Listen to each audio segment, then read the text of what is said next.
guys, welcome back. This is going to be a longer-ish video, I guess, but I wanted to talk about what do you do when you have a vehicle come in that is going to be a pure disaster, or what appears to be a pure disaster, right? A car that most people don't want to get involved with because too many hands have been in the soup. You have a customer that has already bought his own parts, has already attempted diagnostics himself, and there the car sits in the shop for 2.5 months and doesn't run, and you get the phone call. I know what some of you guys are thinking, ship it, don't even bother, run away. I know, I get it. If we did that though, we would have no work. So that's not an option, okay, sometimes you have to see what you're up against, and you have to do what we do for a living. You have to fix a car. You have to go through what somebody else may have misdiagnosed, or whatever happened, and you have to fix it. So I'm going to tell you the story behind this vehicle that I'm sitting in. It is a 2005 Infiniti G35, two-door coupe with a 3.5. Customer states the vehicle does not start. He went to move it from a parking space one day and it would not run. Okay.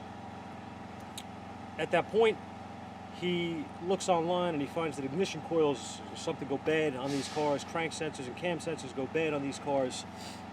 So he orders a set of new ignition coils, and he orders a set of spark plugs, and he orders a crank sensor and 2 cam sensors. This has 2. He has the car towed from that, at that point, from the spot that it was resting in to a repair shop in a different town from where we are. But in any case, goes to a shop. He brings all these parts and he tells the guy to install them. The shop owner says okay. He installs the components. Calls the customer up when the vehicle still does not start and asks him, "Do you want us to diagnose it?" At which point, the customer says, "Yes. Find out what's wrong with my car, because we changed everything and it doesn't run, obviously." Well, okay. Shop decides, let's start seeing what's going on here. They come to the conclusion that we have a bad PCM. I don't know what their diagnostic routine was. I don't know how they determined this. I have no history on that. I'm just telling you what I know, all right? They determine it's a bad PCM. Mr. Customer says, "No problem, I'll get you one." So he calls up his local junkyard and he gets a PCM for the vehicle.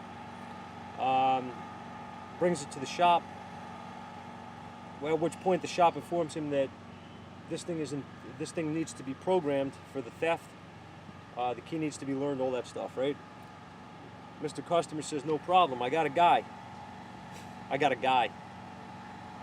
So his guy comes and programs the theft for the vehicle, and the shop calls the man up and tells him the car still doesn't run. What do you want us to do? So at that point, whatever happened, their conversation, however it went, the customer decided that this vehicle was at the wrong place, needed to be diagnosed by a different shop. Calls me. He tells me that the car doesn't run, it's at another shop that can't fix it. Can you look at it? I said, "Yeah, we can look at it." It goes by the hour. He says, "Okay." He said, "I'll have it towed." So, vehicle arrives here on the hook. We need to now begin to think, okay, about a strategy, right? How are we going to approach this car? I was going to do a video on this, but I'm sitting outside right now. I worked on this outside yesterday. I did not have the time to film this, and honestly, it would have been a little bit too much of a headache out here with all this crap going on, people coming in. I just would have been distracted way too much, okay, to do what I had to do. So that's why I'm doing it now. I just think this is a very good story, and guys need to learn from this experience that we deal with all the time. So I'm going to get back to the point, which is when the truck gets dropped off the hook, I come out and I do my initial inspection of the vehicle. Visually, I just look things over. I want to see everything that I can see without getting intrusive on the vehicle. And that's where I'm at. So this car has dash components removed and such to where they got to the PCM and, you know, basic stuff. Okay, it does not look like this shop hacked anything. I did find a few bolts and stuff missing here and there, but nothing, you know, nothing crazy. So it doesn't look like anything was ripped or tugged or damaged, the harness and all that stuff. So whatever, whatever happened, the car ends up here. We do our initial inspection, which is visual. I come in the vehicle, I go to crank it, and immediately I notice on the dashboard here that little red light that's flashing. Okay, when I put the key in and go to crank it, that red light is on solid. That is your theft indicator. That's not aftermarket. So the vehicle's in theft right off the bat. It does crank. On these cars it shuts down the injector pulse, and I believe it may shut down the ignition as well. In either case, it does not matter which one it shuts down. The car's in theft. That needs to be rectified first. At this point, the customer arrives. Here he comes. He walks in. He hands me this. Just in case, this is the original PCM, because it may not have been diagnosed properly. Okay. He starts telling me how if we need anything programmed, he's got a guy. If we need to buy any parts, he's got a guy. He's got a guy for everything, except the guy that can fix the car. So I stopped him right there, and I explained to him that I no longer allow customers to bring their own parts to my shop. Been down that road, burned on it too many times, had to do the job twice. I don't really like doing that. As for programming, hell no, you're not going to bring somebody in that you know to program a car for me. I'm either going to do it, or I'm going to call somebody that I trust, like that guy, what's that guy's name from New Level Auto, that guy, yeah, Keith, right? I'll call Keith, or I'll call, you know, whatever. I'm going to have a guy here that I trust that he knows what he's doing. I'm not going to just have some hack come in here and he's going to program it for 70 bucks, which is the price that this guy told me that he'll do it for. So I says, no thank you. If you want the car fixed here, diagnosed here, whatever we're going to do, it's on my terms. It is not on the customer's terms. This is my house. Once the car is in my possession, I'm going to do the best thing for the car and the customer. If you're not good with that, if you have to be the guy that's going to go buy your own parts on Amazon or wherever you're going to buy them, you know, at the local auto zones or whatever, any of these stores, if that's the guy you are, I'm not the guy for you to work on your car. I'm going to buy stuff that I know works. I'm going to source components from places that I know are reputable. I'm going to source whatever I need from the place that I know is going to be functional, okay, and it's going to work properly when it's installed. That is the end of the line for me. That's it. If that's not cool for you, I understand, no hard feelings. Please call the tow truck back, have them hook the car back up, and be on your way. I wish you luck. So he looked at me and he's like, so that's it? And I said, yep, that's it. There is no other alternative. That's all there is to it. You tried it your way. You tried your parts, you tried your guy, you tried your whatever. It didn't work. The car still doesn't run. So those are your options. He said, okay. He said, I want you to check it. I want you to fix it. Get my car running, please. No problem. All right. He leaves me with the old PCM. Now I have options where I can do quick testing, right? So I come out to the car, I plug in the old PCM. I verify that the theft light does go out now when I crank it. Okay, we have a starting point. I'm going to diagnose this car, and I'm going to begin with the old PCM, because I don't know who checked it. I don't know if they were right or wrong. Follow me? Okay, so off I go, right? What do I check? Where do I start? What do you do? Well, I can scan it. Scan it real fast, see if it tells me anything. It doesn't. It tells me I got a fuel level sender code, but nothing else. At that point, I go and I check my basics, guys. I get a spark tester, I get a noid light, and I want to see if I have fuel pressure, right? Fuel pressure on this, honestly, is going to be secondary for me, because I want to know, do I have spark and injector pulse first? If I don't have one of those, I'm going to go troubleshoot it. I have neither of those. I have neither spark nor injector pulse, which sucks. That's not cool. So I do my basic checks. Do I have power at the injector? Yes. Do I have 12 volts and ground at my coil? Yes, I do. Okay. Do I have a signal? No, I don't. No, I do not. Do not have a signal. So what does that mean? Does that mean the PCM is bad? Possibly. Does it mean that I don't have an input to the PCM? Possibly. So what am I going to do? Well, I'm going to go and check my cam and crank sensors. That's what I'm going to do first. Because I'm at the computer already, the harness is out. You know, the computer's out. It's down. I can get to everything. Even though it's down, it's a pain in the ass to get the things on a Nissan. I find my wires. I hook up my Pico, and I verify it against a known good cam and crank correlation waveform that my car not only has both cam crank signals, it also has them in sync. Okay, my inputs there are good. Do I have powers and ground to the PCM? Did I lose something? I didn't. Got a bad PCM. That shop was right. Okay.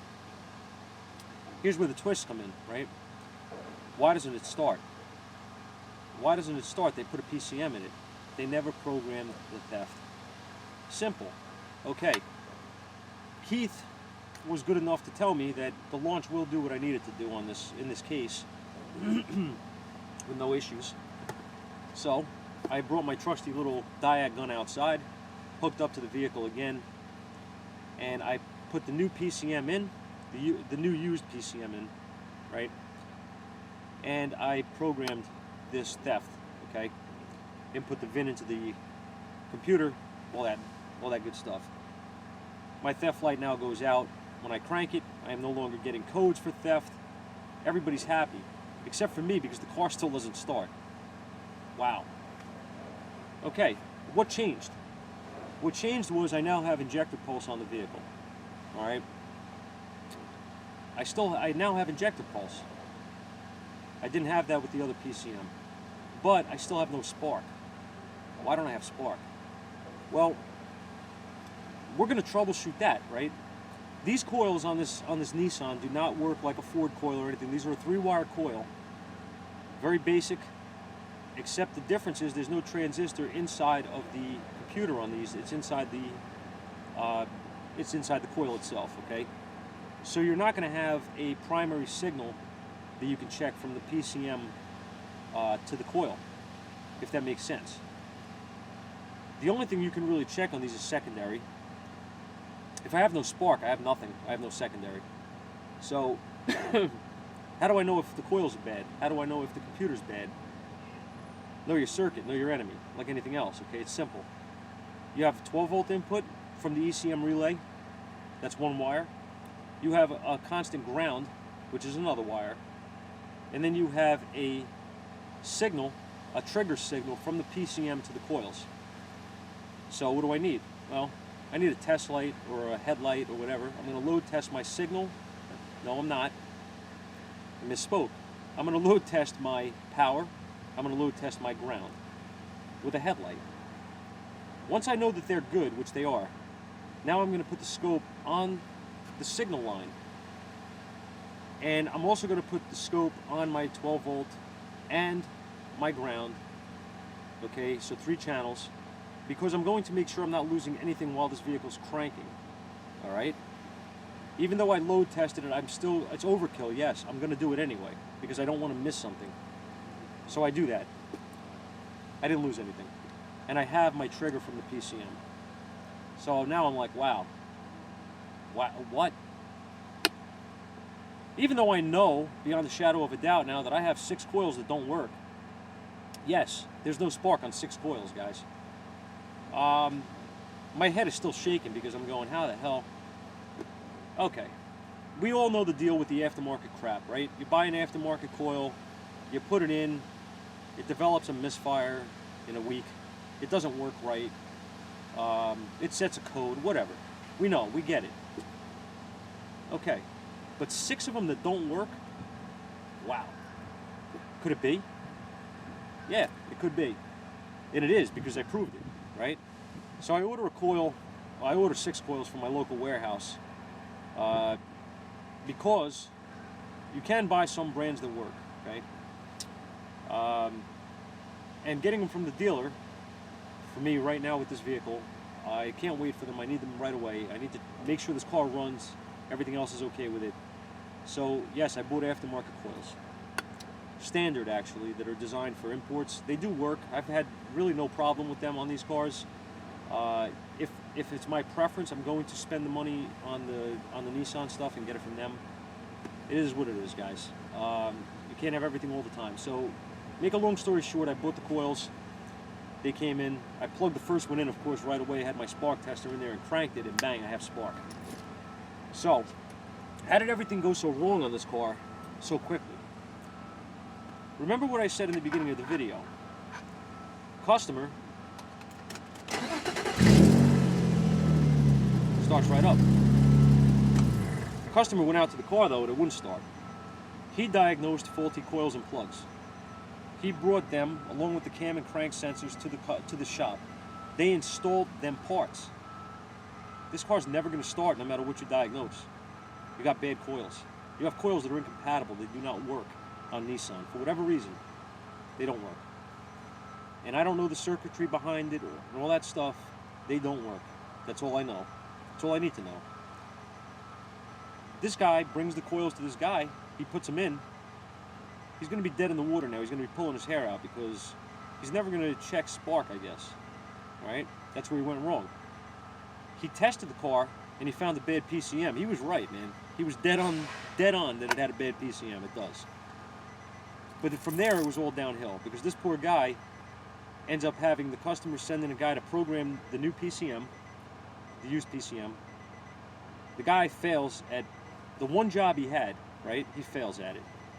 So now the car's stuck in theft. This other shop, for some reason or another, may not realize it's in theft. Or maybe this guy does know what's going on and he's fed up and he doesn't want to deal with it and he just tells him to get lost. I don't know the story. I don't know the truth. I wasn't there. What I do know is the car comes into me with two problems. One, that it's in theft, okay? It's easy now, right? It's easy now because I diagnosed it and told you what it was. It's in theft. The old computer that I had to test was faulty. And we had coils that were installed in this car that was basically sabotaging the job. They were no good. So now that I have new coils in here and I fixed the theft issue, this vehicle starts and runs. This customer should be very happy because he said the next step was junking it. So that's it, okay? My point is what? I'm coughing because there's acid baths outside from the trucks, so just so you know. It gets in my throat. Anyway, whatever the case is, right? How do you approach a job like this? You approach it like any other job. You approach it systematically. If a car comes in for a no start, I don't care what was done. I don't care how many parts they threw at it. I don't care if the cam and crank sensors that they used on the vehicle were bad. It doesn't matter, okay? Because that could have been a possibility too. He did buy these parts aftermarket. I could have had a bad cam signal or crank signal or whatever, a glitch, you know what I mean? There's a multitude of possibilities, and I knew that going into it. The car could have had so many different things wrong, caused by parts that were bought by the owner, okay? How do you approach it? You approach it like any other freaking job. It's a no start.